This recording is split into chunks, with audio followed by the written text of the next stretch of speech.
United We Om is a 501c3 nonprofit sharing accessible yoga and meditation with trauma-impacted and under-resourced communities. All of our workshops and trainings are offered by donation with no minimum donation. Your donation directly supports our mission of making the benefits of practice available to everyone. Thanks to supporters like you, we've continued to provide practice virtually throughout the pandemic. Learn more and support our work at unitedweom.org. Thank you. Hi! Hello, world, and welcome to the Lonely Om. You just spontaneously named our podcast. Yeah, I like it. It felt right, didn't it? The Lonely Om. Well, I don't feel lonely at all Matt today. and Jenny. No, because we have a fabulous human being here. One of our favorite ever epic human beings. Yes. Everybody that knows this human says the same thing we say, which is just like, inspiring. anytime his name comes up, everyone's like, unbelievable. Oh, he's my absolute favorite human being. And we're like, yeah, us too. He is our absolute favorite human being. And how lucky are we that he is joining us on these two very auspicious days, today and tomorrow, which we'll talk about with him. It's the man, the myth, the legend, Mr. Robb Novotny. Yeah! And part of why I'm so excited is that he is truly an inspiring person for me. When we first got this whole project started, and we met him at the Red, White, and Blue Camp Eagle. And I just was shocked by this guy and what his ability to excite and to just galvanize a group of people. He's also very punctual. He's here. Yes. Which we love. Of the internet coming through. Go.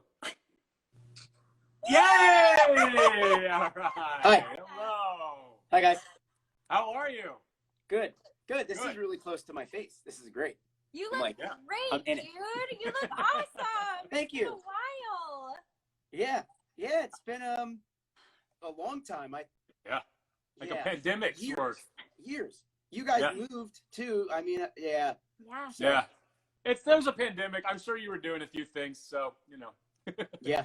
It's been wild, but resiliency. We pulled it out, huh?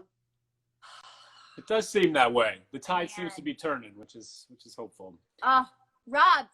Okay, Rob. Yes. Before we dive in, Rob, Hi. you are such an amazing person. There is so much to you, and there's just like, my brain is just like firing so many neurons about all the things I want to talk to you about.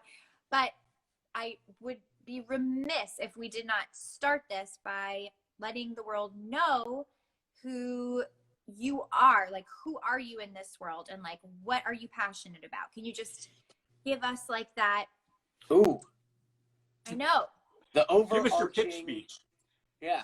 Do we have an hour and a half to just go over the bio? We We could do. do whatever it ends up being. Yeah. Yeah. So I meet a lot of people, so I do this a lot. So I've got it down to like 4 minutes and 37 seconds, which is good. But so I grew up out east on Long Island. I graduated high school in 2005. So the landscape of the world at that point was we were fighting the war in Iraq and Afghanistan. So all 118 pounds of me decided to take all of that talent to the United States Marine Corps. So Thank you. Yep. Wow. Yep, that's where it starts. September of 2005, I left for boot camp, and I spent 8 years in the Marines, the first 4 years of which were much what you would think a Marine would be doing when there's a war going on. A lot of training, a lot of marksmanship. I actually enlisted as a supply guy and got stationed at a rifle range. So really unique for me that I wasn't in like a warehouse. I was actually on a rifle range. So I got to learn a lot about weapons and marksmanship. So that was fun, a lot of fun. I deployed to Iraq in 2009. After that, I got orders to Japan, stayed in Japan for 3 years, and I was there for the big earthquake in Fukushima in 2011. So I never knew that. Yeah, pretty impactful day. March 11th, 2011. The earth shook for about 32 seconds, but who counted? It was terrifying. And also really opened up my eyes to what the Marine Corps was capable of. You know, you think the Marine Corps, you think going to combat. You think winning wars. But we really were able to do great things for Japan and send relief. And, you know, it opened up my eyes to see that things are possible, what's possible in the world. So really beneficial to me to do that mission as well. Had a great career, did 8 years in, transitioned out in 2013, and through a bunch of odd jobs and making some good money, I found a financial advisor, hired him, became a financial advisor myself, and now that's what I've been doing the past 7.5 years. So that's professionally. On the philanthropic side, which is where we know each other from really well, is we met in December of 2015. Boy, we you have did. Yeah, I was gonna say, man. Wow. It was because I get to say in December of this year will be 6 full years that I've been a yoga practitioner. So that was my first time doing yoga, was out at Shelter Island with you guys. So super cool. Really, really cool. I get to bring you guys up so frequently that it's gnarly. Yeah, so Team Red, White, and Blue was where I got introduced to veteran service organizations. And what does that mean, right? What are veteran service organizations? And so Team Red, White, and Blue, I'm now the chapter captain for Long Island, which is great. I got the chapter from my brother Nick Auletta, who is out doing great things as well. I'm now the president of the New York Veteran-Owned Business Association, so helping veteran-owned businesses become more and more successful and build that American dream for themselves. I'm the vice president of Project 9 Line, whose mission is to heal veterans through arts and activities. So it's been a blessing. It's been a blessing, and that's my bio, that's my background, and I've got to attribute all of this to, I've got a great therapist and a great network, and I practice wellness, and it's amazing. Rob, you are a force to be reckoned. So you can't even formulate a question after that, you know? So how do we go? Where do we go from there? Oh, I have so many. All right, good. Go ahead. You first. Go ahead. Dive in. Rob, Jenny. when I met you, I learned something that was new to me that has never left me. And you and I shared a realization that we both had been practicing yoga, just in 2 different ways. And it's something that I never knew about until that day. And we practiced it on the beach. And then I became aware of it, following you and cheering on everything you do.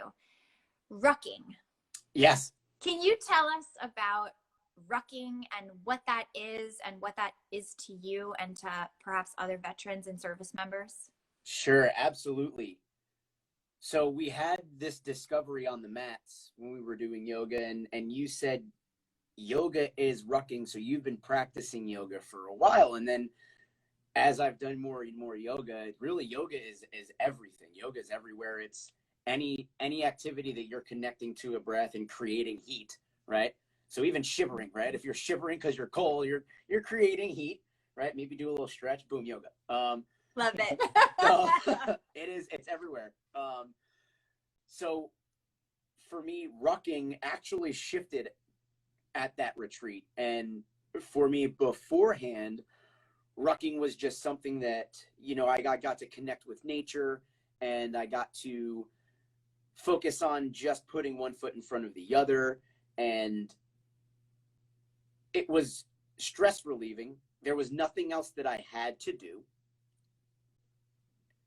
It like you said in yoga, like just be present, be there. So I used rucking in May of 2015. I did a ruck from Quantico, Virginia to DC to Annapolis, Maryland to Baltimore to Philadelphia to Ground Zero to West Point upstate, and then ended in Dover Plains. And for me, that was all from healing. I walked from where I met my best friend to his grave. And little did I know that 19 of those days was by myself out of the 23. And I was keeping this cadence in my head through a breath. And ever since, you know, that year of 2015 was just a full year of healing for me. Ending with a yoga retreat for 3 full days. We did nothing but yoga activities and laughing. So rucking for me is something that veterans know really, really well. And the bravado and machismo that surrounds the military, so to say, of I'm not doing yoga, I'm not, that it's a way to introduce and say, well, scuba diving is yoga. Literally all you have to do is breathe and don't die. That's scuba diving, right? If you stop breathing, your lungs expand and they pop and you die. So you have to breathe during scuba. You have to breathe while you're working out. And it's just trying to shift people's mindset around it. And when we go on these rucks, you can introduce, oh, hey, how was your yoga sesh? What do you mean? We just did a 6-mile hike. I'm like, yeah, we just did an hour and 45 minutes of yoga. So it's fun and interesting, and it's a great way to bring people and open up their minds to the possibility that, hey, yoga might be cool for me too, because it is. It's damn cool. You've mentioned your healing a couple of times, and as somebody who's also not on that journey in some level, what's really working for you? What's the stuff that you feel like this is something that I get up and I practice every day? I mean, I'm not leading you towards any answer. I'm really curious, yeah, because it sounds to me like it's multifaceted. It sounds like it's changed over the years. So can you just kind of share a little bit about that journey? Yeah. So it started with feeling lost, right? And how did I come to find what makes me and keeps me happy? So for me, I'm a really good leader. I not to have an ego around. You caught that. Yeah, but that's just people. I'm charismatic. People tend to be drawn to me, and I like service, and I feel I can serve best through leadership. So for me, that's it. It's always been it. And like you said, I've pivoted on that a lot, and whether that's in business or that's in philanthropy or that's in just social environments, it's always come back to some sort of leadership. And I want to be involved in planning the next social, or be involved in planning the next discussion in front of the state Senate, or I want to be involved in setting up these financial goals to help this business progress and become better. That's what it's all boiled down to. If I lose that leadership, I feel like I lose a little bit of purpose, right? So my purpose here on earth in this body is leadership and service. And I found that many different ways, which is a huge blessing. Mm. So discovering of your path is obviously what helped you to find your way and not feel that loss. That's great. That's awesome. Yeah. Yep. I left with a huge void. You get out of the military, and like I said, I was doing little odd jobs, and one of them was a government job where it's data entry. Can you imagine me doing data entry not out in the public? Nope. No. That's wasn't my favorite, right? So I had to learn that. Yeah, I had to learn, and I love being able to share that with the veterans behind me. And it really is true. If you find what you're passionate about and what you love, you don't work a day in your life. It's true. It's true. I get to talk to new people every day. Mission accomplished, right? And you put together a team of veterans that work with you too, right? I know that it's important to you that you in your the financial advisory business, that you have an open door to veterans that want to learn more about it or find a meaningful career if that's correct for them and it's a good fit. What I know, for me and so many people, I feel that so many of us in our nation are so grateful. And when I was at Liberation Prison Yoga Project's teacher training, I remember that's where I met Raph.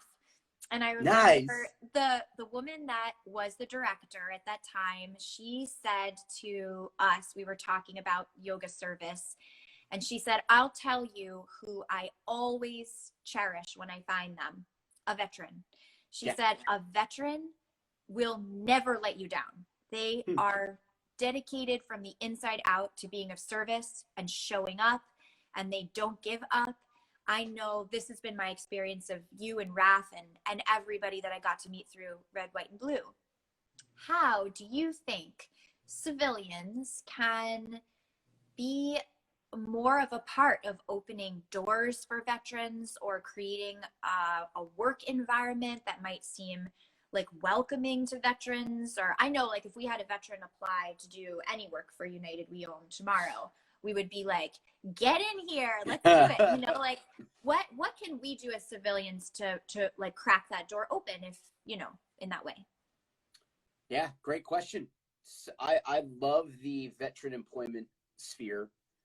It, like you mentioned, if anything, we show up on time. That's big. It's huge. So I've got this, so like the best ability is availability, right? I'm available because I'm here. I'm not late. You know, I think the biggest thing, it goes back to leadership. We're taught, and it's ingrained in us, if there are two people, one of them has to be the leader.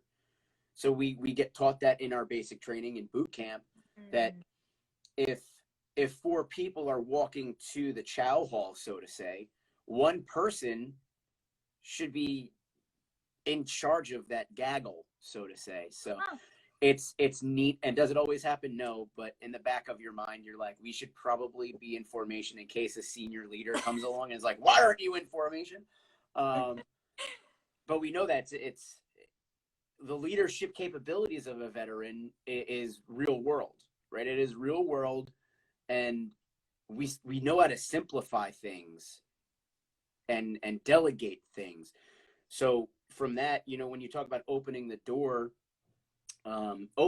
shouldn't be for an entry level position for veterans. Even if, because our resumes don't necessarily translate well, which is fine. I agree with the fact that we do need college as well, because there are things that we really don't know. Even if, like for myself, I was in. Matt and I reflect upon our absolutely wasted college degrees. So I might agree with you that I think that perhaps being in service in the military prepares people absolutely at least as well, if not more, in many cases. Yeah. Agree. So, I mean, and I can disagree, because if the translation from supply and ordering of gear in a supply military aspect is totally different from ordering in warehouses of an Amazon fulfillment center. So maybe not necessarily like college education, but we need a little more on-job training. We need to unlearn the acronyms that we learned and a lot, right? It's a different culture. So there are some things that do not translate well.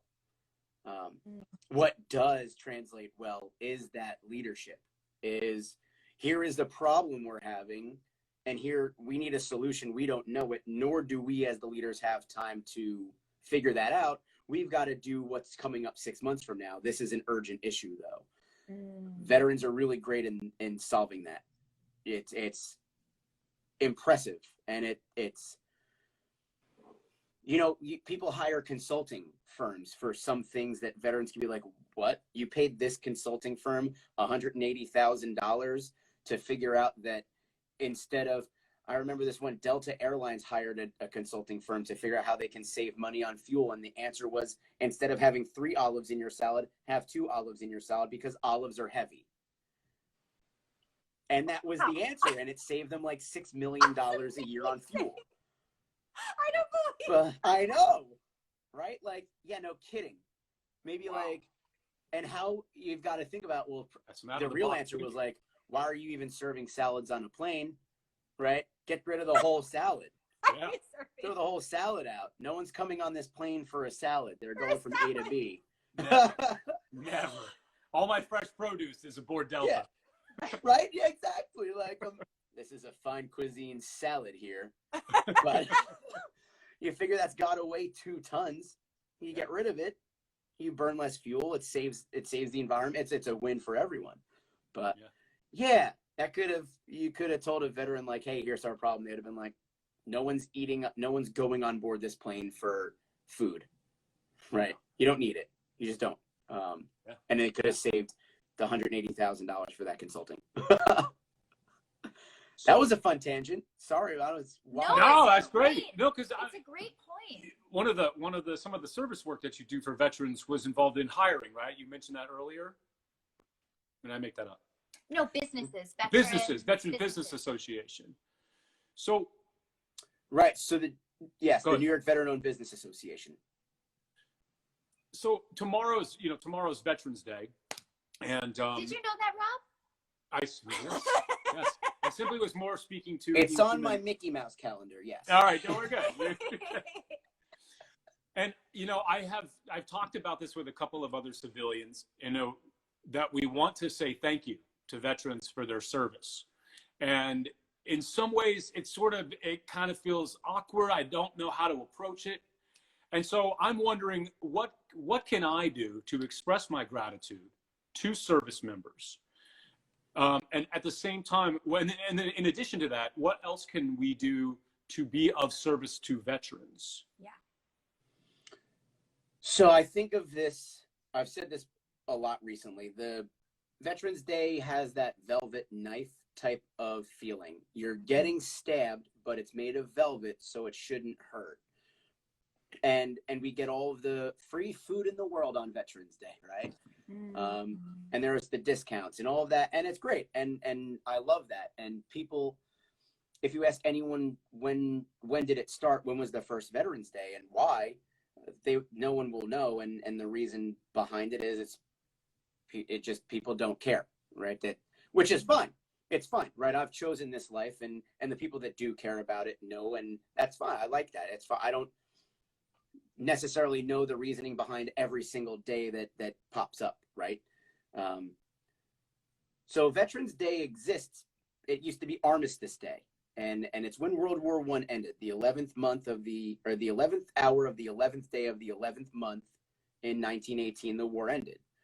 So it was Armistice Day, and you'll see a lot of poppies because that was the first flower that bloomed in France after it was decimated, right? So there's a lot of history behind it, which is great. And why I'm saying all of this is to get to we want to say thank you for your service, and it ends up being this just one day, an abundance of thanks, and then we'll see you in 364. Yeah. Right. So the real way about it would be, and I have to set reminders on my phone all the time. So set a reminder April 7th and just reapply that. Remember what this feeling was tomorrow and how thankful you are, and make it publicly known. And you don't have to worry about our issues and all of that, and don't have to dig deep and figure out what exactly Veterans Day is for and look up something and make a big display like that. Just a quick thank you on a random day, that'll perk me up. That'll give me the little butterflies in my tummy, and that's meaningful. That is meaningful. When it's not top of mind and becomes top of mind, that is powerful.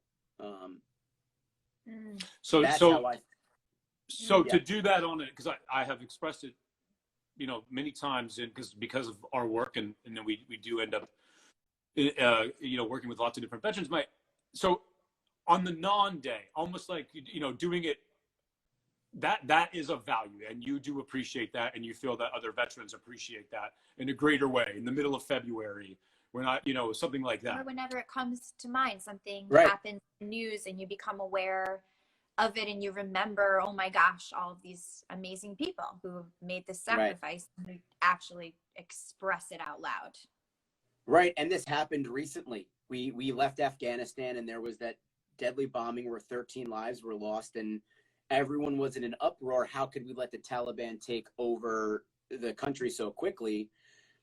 And no one remembered that, well, it happened in 2014 in Iraq, and ISIS took back over Mosul in 14 days as well. And where was that uproar? So I'm an Iraq war vet. I never served in Afghanistan. So those times, like my buddies that deployed to Afghanistan were going through a very difficult time. And I remember that feeling, but for us, it was a little more silent. There wasn't the uproar of, ISIL is in here, or ISIS, or whatever they want to call themselves this week. And we went back with vengeance, sweep and clear, destroyed them, and it was done again. The Taliban, though, has a history, and have defeated the Ottoman Turks. They've defeated the Soviets. They've defeated the Chechens. They've defeated pretty much everyone. But again, this gets back to there was a big thank you for your service again, and another velvet knife, because then it goes away until the next thing happens. Meanwhile, women veterans are the most at risk for suicide and unemployment and homelessness. Right. So we're not that. Right. Where there's, that 30% of the homeless population is women veterans. And if you think of, if you think of on a national level, maybe 0.5% of the nation is a woman veteran, and it's 30% of the homeless population. So it's a bad statistic. And that's where the thank you for your service, maybe there's an article you could share, or anyone, whomever would like to, that's where it'll start to come. And then these conversations will start to happen organically, right? If you throw that thank you for your service out there, that gives me the opportunity to comment and say, awesome, thank you so much. Here's a little article that's highlighting a veteran-owned business in Hudson County, right? Mm-hmm. And it may be a leaf removal company that, it'll share awareness, and hopefully it'll get that veteran more followers and more business. And sometimes it can be an issue. Like I mentioned, the women veteran homelessness epidemic it has to be solved. Yeah. Mm-hmm. That's incredible. God, 30%. Mm-hmm. I mean, how is that never come on my radar in any way? That's such a huge number. Right. So that kind of goes a little bit more to my second portion of my question. And I just want you to elaborate, because you were hitting on it there at the end of supporting veteran businesses, putting activism out there, not just on this one day. What are some ways 365 that I, as a civilian, can be of service to a veteran? And you've tapped a couple of them, and maybe I'm just wanting you to go a little further, and maybe some other things that you've seen that you thought were successes, or some of the work that you're already doing with your own nonprofits. Or where do we find a directory of the veteran-owned businesses in our area? Does that exist? Oh, that's what? Right. So I'm going to sell myself here a bit, which is fine. Good. I think it's part of the reason I'm here, right? It's so. Tell us about your book, Rob. Yeah, my book, actually. I wrote one, and it's not. Oh, I was making a joke. That's great. No, yeah. Did you really? I wrote a book. It's a 136-page book.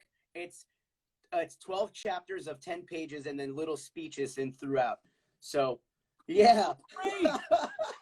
What is the book about? And then it's a book from my I started writing it at 30. I finished it at 33. It's from myself to myself about what's going to happen in my life. And, I was very lucky and very blessed to have great leaders around me. So it's about, these are the leadership lessons I learned, and I know them now, but during that time wasn't necessarily learning them, right? You can look back and wish you learned more. And right, it's that book from myself to myself, letting me know that I'm going to be okay. I agree. Yeah. We all That's need this book. fantastic. Yes, we Yeah. all need this book. Yeah. What is the name, and where can we get Tell it? us the name, where we can get it. Yes. So I'm thinking I'm going to have to self-publish it. I sent it to 2 publishing companies. One wasn't taking any new books, because apparently everyone wrote a book during the pandemic. And then one read it and said it's not their brand, but it is an excellent book. And they wished me best of luck, and they said I should self-publish it because it has great potential. We should Yes. talk to Laney about her publisher. Yeah. Okay. Yeah. Let's snoop around, or can we make it an ebook that we can all buy for now or something? Sure. Right. Okay. So Yeah. we're on Rob's book. Okay. Yeah. Stand by for.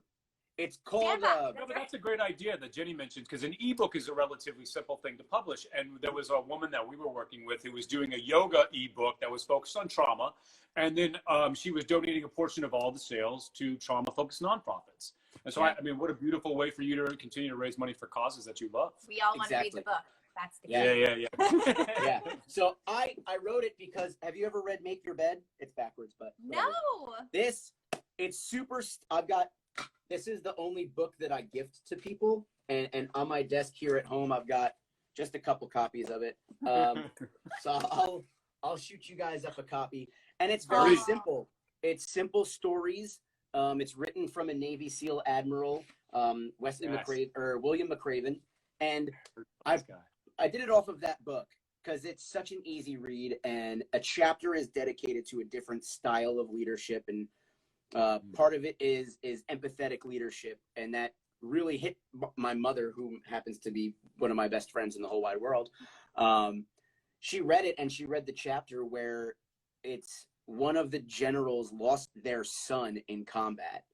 And when the general then shows up at a military funeral, he can speak with the parents who just lost a child in a completely different level. So great, well-written book, 10 chapters, 10 pages each, just about. So I wanted to model it like that. You can pick it up, open it up to any chapter, read it. It takes 20 minutes for me because I read about a word. I'm not the fastest reader. Yeah. Me either. Don't feel bad. I've been reading the same goodnight book since like the start of the pandemic. So like 2 pages. So I get it. And I'm slow. Yeah. I get it. Do you ever do audiobooks? How do you respond to audiobook? I try. Yeah. I love the tangible. So if I like having the tangible object. I write on them too. So like I tag the pages up and cool. Yeah. They stick in my brain better when I read them, for sure. Yeah. For sure. The audio's good, and if I want to like refresh or something, like I'm mowing the lawn, but it's not the same thing. It's just not. Yeah, I feel it. I want to redirect. Yes, I want to redirect. Tangent. We have one question, Rob, though. What is the title of your book? Yes. We March Forward. Oh. I love that. So it goes into my hiking, it goes into the military, and I wanted to call it Forward March, but there's 8,300 books named Forward March. So yeah, it's a community. Is a beautiful way to like take a phrase that's familiar to all of us for so many different reasons in so many different ways and just open it up just a little bit so that its meaning is more like those phrases we hear on autopilot and we don't really register what the words mean. And when you said we march forward, it's like I heard the meaning of forward march in a clearer way than if you had. So I think it's a beautiful title. Yeah, and it's a play on the Vets Lives Matter has Together We Will Beat This. So it's always about community, and I'm very vocal about my network and support group and therapist and mother and father and sister and best friends, and that's it. That is 100% it. It's a we thing. It's a united we own, right? It's we. It's a beautiful thing. Yeah. So Rob, before we took this absolutely essential, fabulous tangent into this book, which now will become the subject of our next podcast together. Nice. We were asking, what are some like tangible ways that we can support veterans in different ways for the other 364? Right. So there's nationwide nonprofits that are super helpful. The Team Red, White, and Blue is a veteran and civilian network where their mission is to enrich the lives of America's veterans through social and physical activities. So it's the reason we connected, right? That is the link. And we've come up with this thought of when we welcome a veteran home, it's not a 180. We can't just go out and then come back. We've got to remain a little bit ourselves. So it's somewhat of this 270, right? We've come back home and then we've got to stay ourselves a bit. And that helps. So that's a nationwide one. So anyone anywhere in America has a Team RWB chapter within their geographical limits. That's great. There is a calendar out there at teamrwb.org. You put in your zip code and you'll find a calendar of events. We love Team RWB. Every single person we've met, every experience, we couldn't recommend that you get involved more, especially on Long Island, because it's fast. Yeah. So, and if you are on Long Island, we have yoga every single Monday at 7 p.m. at the Project 9 Line building. So every single, yep, Monday. It's great. We've got a few, we call it Broga right now because there's 3 dudes that come, which is super cool. But everyone's welcome. No, I'm not. If I had more time in the day, maybe I would get my, 200 down. But I know we keep threatening trying to find a way to squeeze you into that. Don't let Yoga Alliance know, but you don't need that certification to teach. We've told him that. You can totally teach yoga. I mean, so what I would do is like, all right, we're going to be in chair pose until we all fall down. That's a practice. That is a practice. There are many obscure yogis who would be like, that's exactly the way, my friend. Yep. Stand there until you collapse. Right before you hit the wall, you will find that like moment of bliss. Yep. Great. There's truth to that, though. Yeah. Yeah. Weird. We'll be talking Sanskrit, but not know what we're saying out of nowhere. That actually is generally most of the yoga teachers I have met. Beautiful. Talking Sanskrit, I have no clue what it means. How do you know you're on the United We Own podcast? We call it like it is, folks. All right. So Team RWB nationwide and Long Island. Yeah. Amazing. Nationwide. So if you're listening to this in Omaha, you've got a chapter out there. As it gets more local to me and how, what the boards I sit on with great teams, Project 9 Line is the next one that comes to mind. The mission there is reintegration through arts and activities for veterans with post-traumatic stress. And with that programs that we've built, we have comedy, we have music, we have yoga, and we have martial arts. So arts and activities really mixing really well, just building out and this is a pivot too. We started with comedy and music. And then we saw, well, what is the veteran community more drawn to? And then it went off of me. I was like, let's do yoga. And Pat Donahue is a huge yoga practicer, huge Brazilian jiu-jitsu practitioner. So he said, let's bring back some MMA. And if we can find the veteran and give them a hobby, that's really what we bullet. Keep it simple, right? That's the best thing. Veterans need a hobby. It helps them not go to, a bar and drink, and then you meet the crowds at a bar, and if you stay there past midnight, nothing good happens after midnight, and you get introduced to the guy who's, maybe selling a little drugs and get involved in and it's a downward spiral if instead they get a hobby that they spend all of their money on the hobby instead. They don't have enough money to buy drugs and start that downward spiral. So just things like that. That Project 9 Line is here on Long Island in Suffolk County in Islip, right on Main Street in Islip. So Project the number 9 line is where we are. So it's a great, we have our own building. It's beautiful. Very, very blessed. We're looking to buy a CrossFit rig soon so we can host, like CrossFit competitions and stuff. And again, the body is an art form, right? If we can sculpt our body into a beautiful physique, that's art. And that's absolutely part of the synergy. It's part of the wellness. And if we can get veterans to the building, introduce them to yoga, introduce them to comedy, introduce them to music, introduce them to people, right? That it's helpful. So that's really on the wellness side. That helps veterans get well. And once they are well, then comes, hey, have you ever thought about building a business? What are you passionate about? And The goal of all of this is to have a veteran wake up and be happy that they woke up and their first decision of the day is, maybe I won't kill myself today, right? That is where this should start. And for a while, that was me for at least 2 months.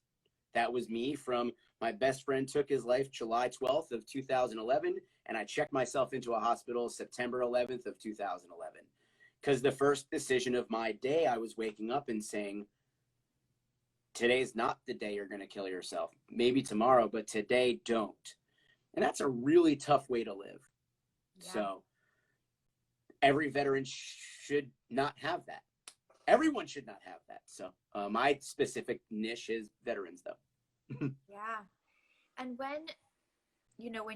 when I hear you say that and knowing others that, this experience being sadly common, I want to say, what is it that we can do better, do you think, as a nation to not have this be the way that y'all are brave and dedicated and have faith in people in a way that most of us could never dream of. And to imagine those beautiful humans returning and feeling, so isolated and alone, just like on a bigger scale, like policy wise, or like call your congressperson, like what is it that could go better with this? Right. That's a great question, and I've got a very long answer to it. And I've practiced this a lot because eventually I do want to run for office, and this will be one of the stances that I will take. Yeah. Yes. You would have our vote in a second. Yeah. In a second. I know. Then the more I say it, the more people are saying, "You've got my vote." Like it's interesting, and just being a genuinely good person isn't necessarily in politics, but that's how I'm going to run. So hopefully it works. But what can the country do? What can the nation do from an individual all the way through to government?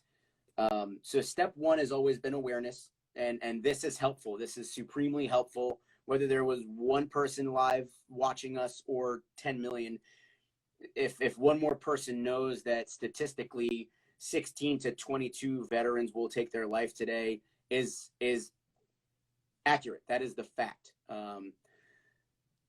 So awareness, right? Awareness is something that we need to work on. And I start by saying, if I were the quarterback of the San Francisco 49ers and took a knee for the American flag when the anthem was playing because I refused to stand for a country that allows 16 to 22 veterans to take their lives per day, how would that have been reflected in the news?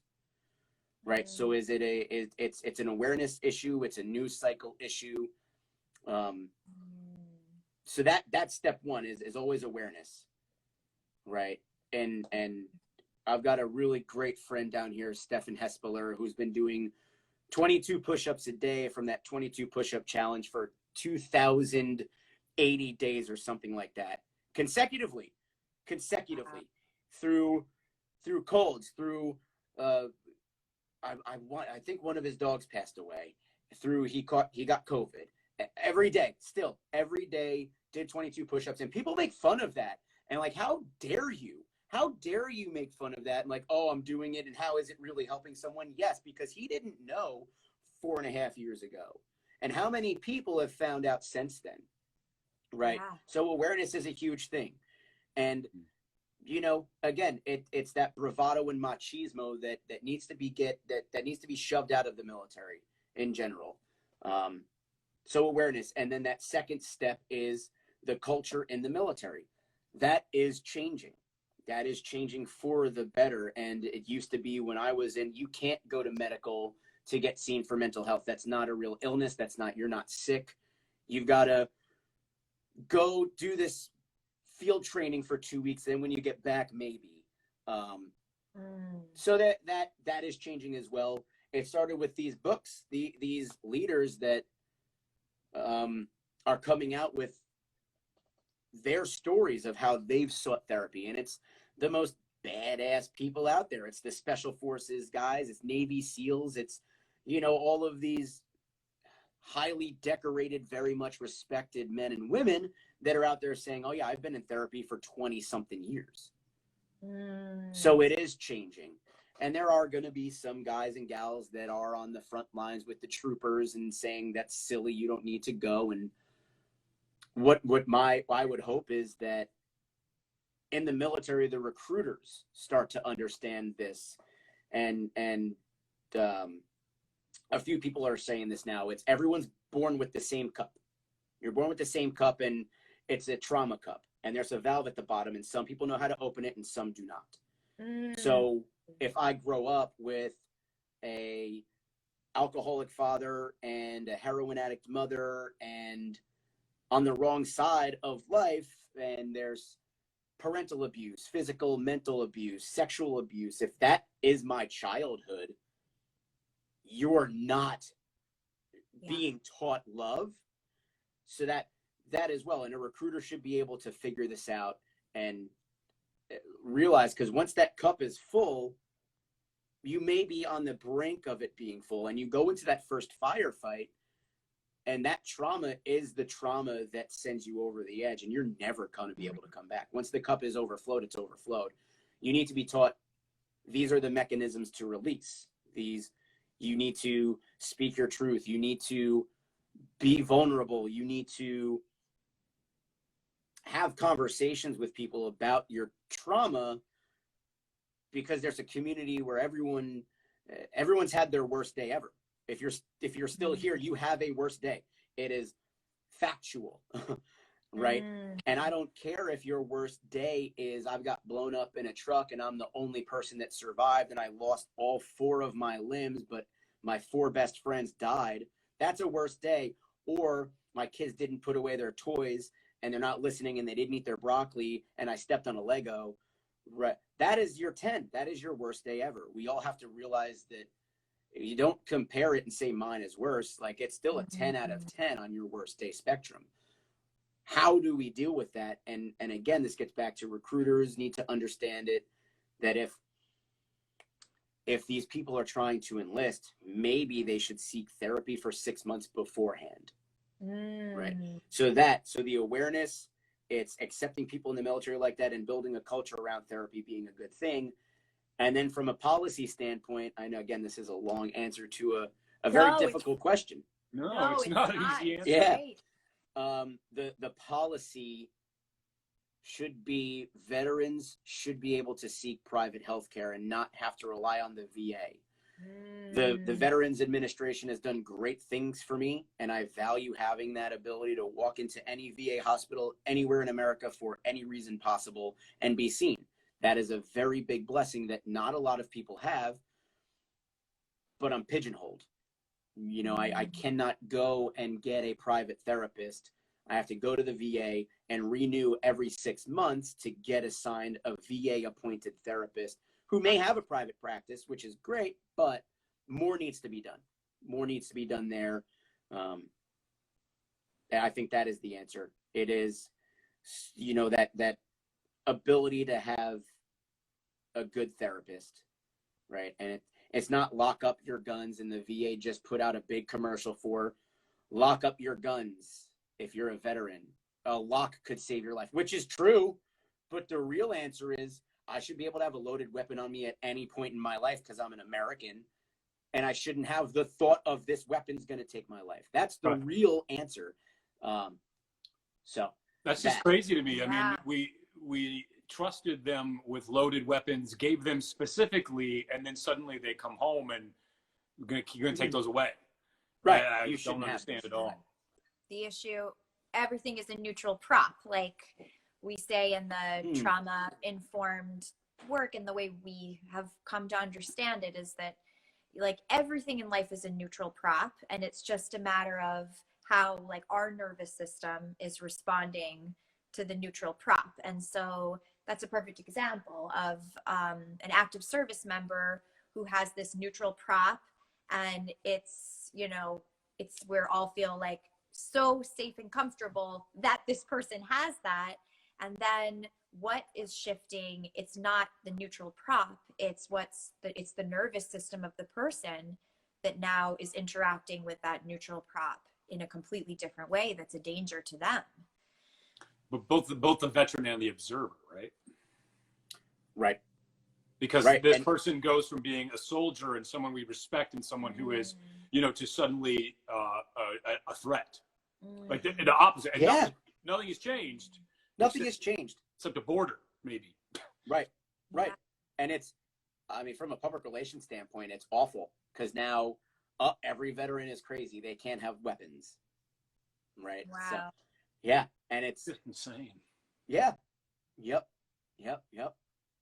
Oh, we can do better. We can do better. Yeah. And I love hearing you explain these things because I think it's a conversation that unfortunately is not being had loud enough. And it's certainly, I think sometimes civilians might not know, like, we hear a lot in the news about like the VA. We're like, wait, do we like the VA? We don't like the VA. Good, bad. But then like when we hear, they seem helpful, but doing a terrible job. But when we hear you describe like it's great for these reasons, here are the reasons why it's hindering us. Then if I ever heard somebody running for office describing, like how veterans should have choice in the care they get and we should support them in being able to do A or B, I would be like, now, is that a sneaky politician thing? I'd be like, well, I understand now. Yeah, that's a good thing. So another point, like you had about awareness, just the more conversations that we can have. Right. I think of ourselves as a reasonably aware couple. And there have been probably 15 things you've said that I had no idea. Just not even, it's not even on the periphery of the conversation of the mainstream, not even like, I don't know. I really was just fact after fact that you shared has been mind blowing. So thank you so much. Your awareness and your ability to convey it, because that's the key. Like you said, you're a person that people gravitate, they like you. And so it's such a blessing that you're utilizing that gift you have, that gift for gab, that gift for connection, and turning it into a force for change, man. So thank you so much. Really, the work you're doing is incredible. Yeah, it's just incredible. It's been fun. It's been fun to. I can say that it's been 3 years since someone I know directly has taken their life, which is huge. That's great. It's sad that it has happened in the past, but today's another day that if someone out there is thinking about it, they can see this, and maybe they just don't today. And it just extends that streak. And hopefully it's the next 80 years. I don't know anyone that ends up ending their life prematurely. That would be a good hope. And I think that's a hope that we all should lean into a little harder. I certainly feel absolutely so much clearer about how I can be supportive, and so like Matt was saying, thank you so much. Did we tell the truth? This human, this is my most human ever. Everybody, everybody that knows you, loves you and respects you, and you teach us all so much. And I also want to say, like, we need to have a call like sometime this week, because my brain is also firing with like so many ideas and things that, I want to get back into the work with you like we were before all the big pause. Before the world went whoop. Yeah. Hi. Yeah. Absolutely. Very important stuff you're all doing as well. I'm pumped for you guys. So, I would be disappointed in myself if I didn't ask, because you are a financial advisor. Oh, here we go. Yeah. Where do you see us heading with inflation? Oh! So inflation, I was on the transitory train for a while, and so inflation deals directly with supply and demand, and because the consumer is super, super healthy with the least amount of debt and the most amount of capital that they've ever had since they started tracking it in the 30s. Wow. It should be, companies can get away with it.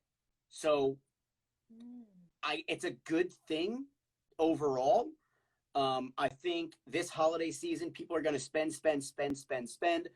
going to put themselves back in debt and spend less over the next couple quarters. So we're marking that while inflation is going to go up, the stock market should continue to be resilient. But inflation is a scary thing. So what we're more concerned about is 2024 election cycle is going to deem who impacts the 2026 tax code. So in 1986, the tax code was written for 40 years, and that ends in 2026. So I did not that is know something that we're very concerned with. That is really the only fear that we see for this market, because everything is priced appropriately. The consumer is super healthy, and there's not a lot of fear in the market right now. So it's a healthy market. It's exciting. It's an exciting time to do what I do. Yeah, no as you doubt. Can see, Rob, also one of the most trustworthy stand-up people that we know. We wouldn't hesitate to have him help us. So if you are somebody that's been like holding off on wondering how to like save for college or something, even you aside should from totally that, call him. even aside from that, the one thing that has always been the most difficult and changed my life pretty dramatically is when I got a little financial security, and I started making decisions that weren't based on this Friday at the bar and how much I could, but thinking about like, well, maybe in like 4 or 5 years on a Friday, I might like to have something a little bit bigger to show, So, and that service also that you're providing for a veteran in that same way of like being able to understand finance, because it's mind-boggling, It's like trying to. You know the thought I've been having for the last hour. Who knows? I can't wait. Call you. Who knows? Anyway, I just also just want to say like that it really changed my life when I started to understand how finances worked, that there was value to tracking what I was doing over time and seeing where I was spending money and all these things. And so honestly, thank you for that work as well, because if you can provide somebody with a knowledge of just what to do with money, it can change your life. So really... absolutely. And it's got to be the right time, like you said. It has to be the right personality time. So it's good. I don't want to take away from people wanting to go out to the bar every Friday. No. That's your purpose. It served that's me your for path. a while. Do it up, It served me for a while, but I got massively credit card debt. Right. Yep. Good stuff. Oh, Rob. This has been wonderful, Rob. It's so good to see you. You look fantastic. You got that beautiful smile. We still wearing the short shorts?